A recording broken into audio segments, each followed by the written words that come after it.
All right. So we're going to talk a little bit about the fabric of oppression. The fabric of oppression. I particularly like talking about this as opposed to just talking about racism or sexism or heterosexism or ageism, because I think those oftentimes are smaller pieces of a broader fabric. I mean, they're patches on a broader fabric called oppression. And I like to talk about oppression because I think that sometimes we get so caught up with particularly racism that we don't look at some of the overarching lessons that can be learned, that can be translated into all sorts of forms of oppression. So I want to take a step back before we talk specifically about each of these categories to talk about the system of oppression as a whole and then how that gets played out. And so in the system of oppression, there is there are a couple of terms that I want to kind of flesh out so we can kind of talk about them. And the first is what is the group of people who are known as the dominant group. And what it means to be a part of what is known as the dominant group, it means that you have easy or open access to goods, jobs, services, and money. All right? So the dominant group has easy or open access to goods, jobs, services, and money. Conversely, that means that the target group has what? Yep, they have limited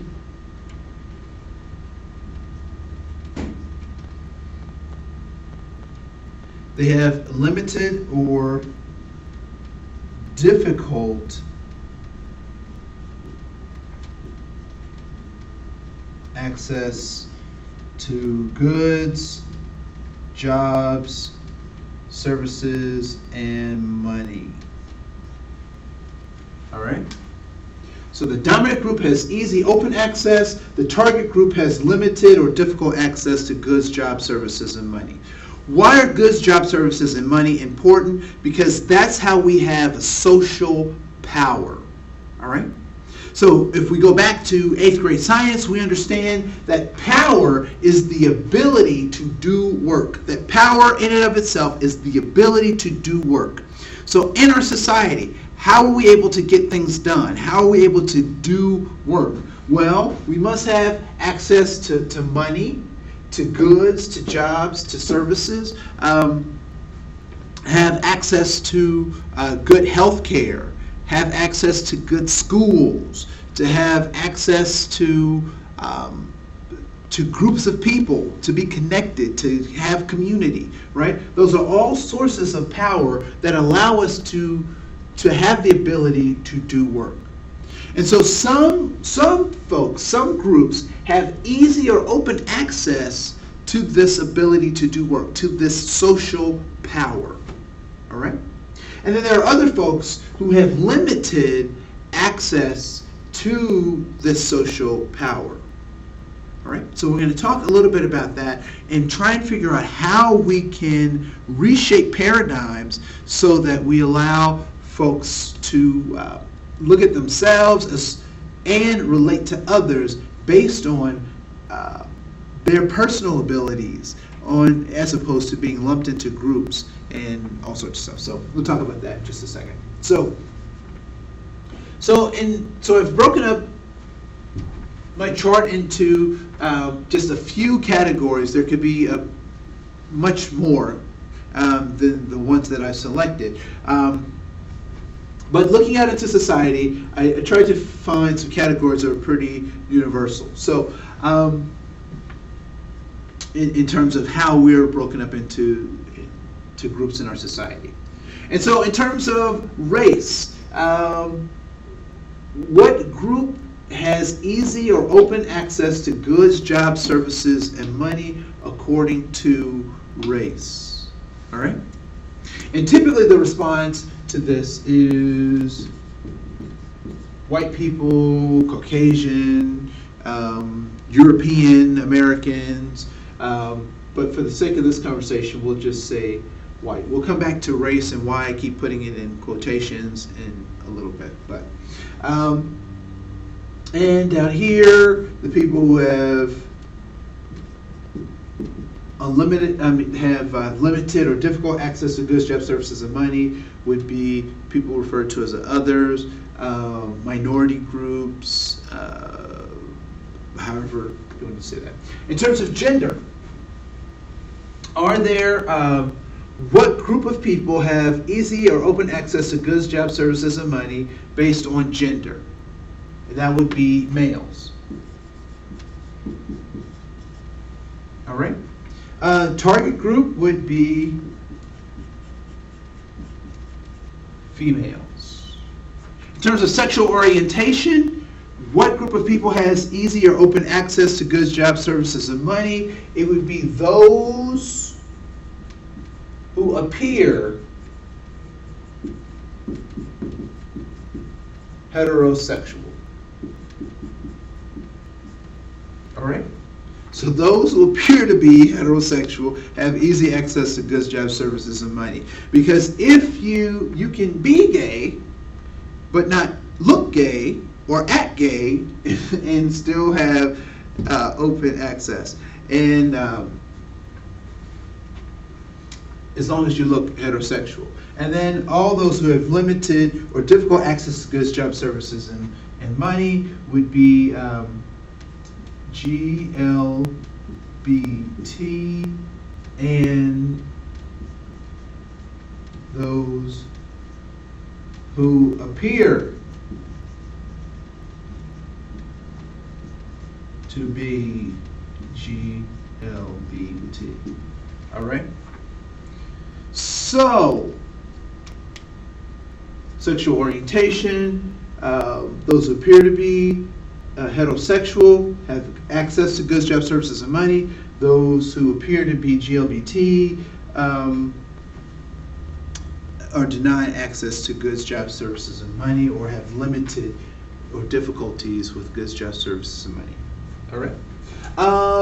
In terms of religious organizations, what is the dominant religious group in the United States? That would be Christian.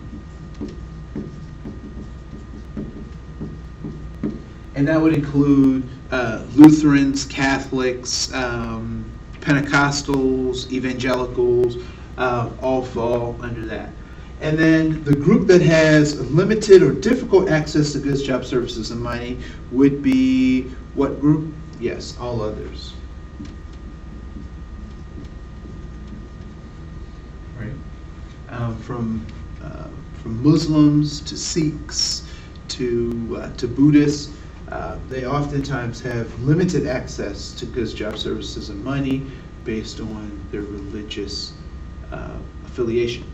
And then the last category we use, and we can use other categories like disabilities, we can use other categories like even beauty. We can talk about that as well.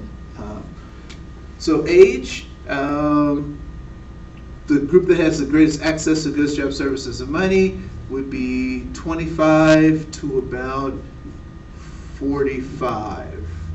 All right? And then limited access, 0 to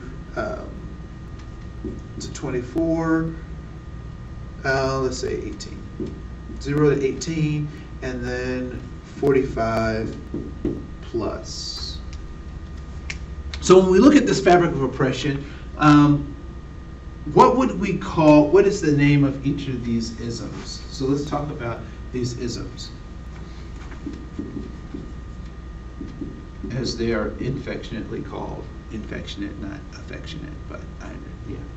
All right, so the ism based on race would be racism.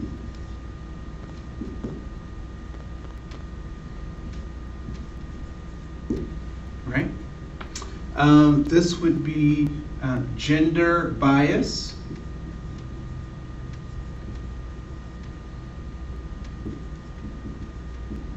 or some people might call it sexism, gender bias or sexism, which is based on gender, sexual orientation, heterosexism,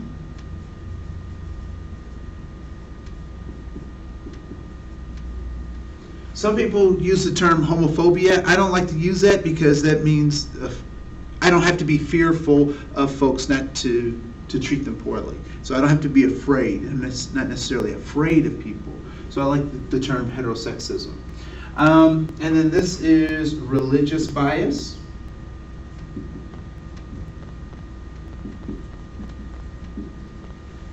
And then lastly is something called age. Yes. All right. So we'll talk more about these and how we start to create plans to look at these things differently. We'll examine why things have been set up this way and in what ways we can change or influence things to move in the direction of our desires and our plans for our organizations and for our personal lives. All right, so we will be back in just a little while. Thank you so much.